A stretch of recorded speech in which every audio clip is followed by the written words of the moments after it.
ఉన్నాం.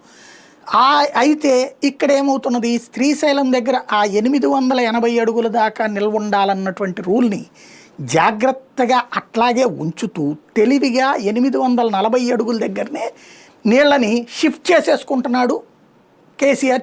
షిఫ్ట్ చేసే పద్ధతి చేశాడు అక్కడ రంగారెడ్డి ఈ ఎత్తిపోతల పథకం పేరేదో చెప్పి. అంటే 840 అడుగుల దగ్గరే నీళ్లు తీసేసుకుంటాడు అవతల.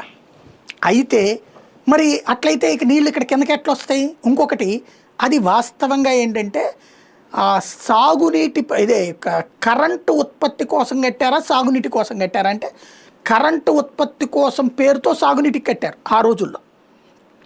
ఏది నాగార్జున సాగర్కి ఎగువన ఉన్నది కదా ఇది శ్రీశైలం అనేటటువంటిది. అయితే దాంట్లో కరెంటు కోసమని రికార్డులో ఉంది. దాన్ని అడ్డు పెట్టుకుని కరెంటు ఉత్పత్తి చేసేస్తున్నాడు కేసీఆర్. అవసరమైనప్పుడల్లా నీళ్లు వదిలేస్తారు. తద్వారా కరెంటు ఉత్పత్తి అటు చేసుకొచ్చేవాడు. మరి ఆంధ్రాకి వచ్చేవాడికి ఆ నీళ్లు శ్రీశైలంలో కరెంటు ఉత్పత్తి చేస్తే నాగార్జున సాగర్కి వచ్చేస్తాయి. శ్రీశైలంకి ఆనుకుని ఉన్నటువంటి ఏరియాలే రాయలసీమ ప్రాంతంలో ఫుడ్. సాగర్ దగ్గరకు వచ్చేటప్పుడు మనకి ప్రకాశము ఇటు పక్కకు వస్తాయి అన్నమాట నీళ్ళు.